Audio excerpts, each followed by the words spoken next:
Hello, नमस्कार सर्वांना. मी आज बनवत आहे चिकन ग्रेव्ही. चला तर मी आता स्टार्ट करते चिकन ग्रेव्ही बनवण्यासाठी.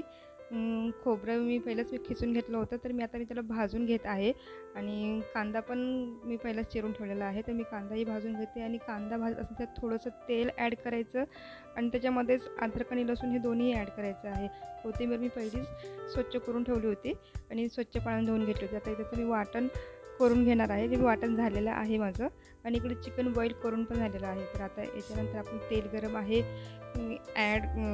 जिरे ॲड केले, त्याच्यामध्ये कांदा ॲड केले, 4 हिरव्या मिरच्या ॲड केलेल्या आहेत, कढीपत्ता, नंतर मग मी लाल तिखट, धनिया पावडर, गरम मसाला, बिर्याणी मसाला पण आणि काश्मीरी लाल मिर्च पावडर आणि थोडंसं चवीप्रमाणे मीठ हे सर्व ॲड केलेलं आहे मी.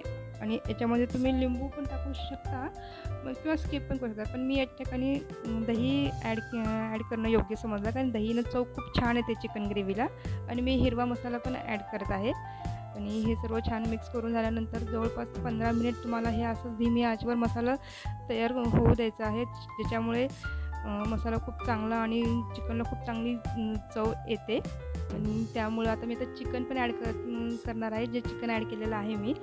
आणि कमीत कमी 10 मिनिट ते 15 मिनिट मी धीमी आचेवर ठेवणार आहे. तुम्ही पण असंच प्रकारे ठेवा, 10 ते 15 मिनिट तुम्ही असंच ठेवा. ऑलमोस्ट आपली चिकनची ग्रेव्ही ही रेडीच आहे. ना याच्यामध्ये जास्त पातळ आहे ना ग्रेव्ही आहे, मीडियम साईजमध्ये चिकनची ग्रेव्ही ही रेडी झालेली आहे.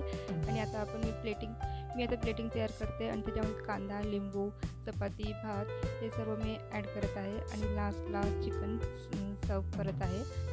तुम्हाला माझा हा व्हिडिओ जर आवडला असेल तर प्लीज कमेंट बॉक्समध्ये आम्हाला नक्की कळवा आणि लाईक नक्की करा. आणि जर तुम्ही माझ्या चॅनलवर नवीन असाल so please like, share and subscriber. And thanks for watching. Thank you very much.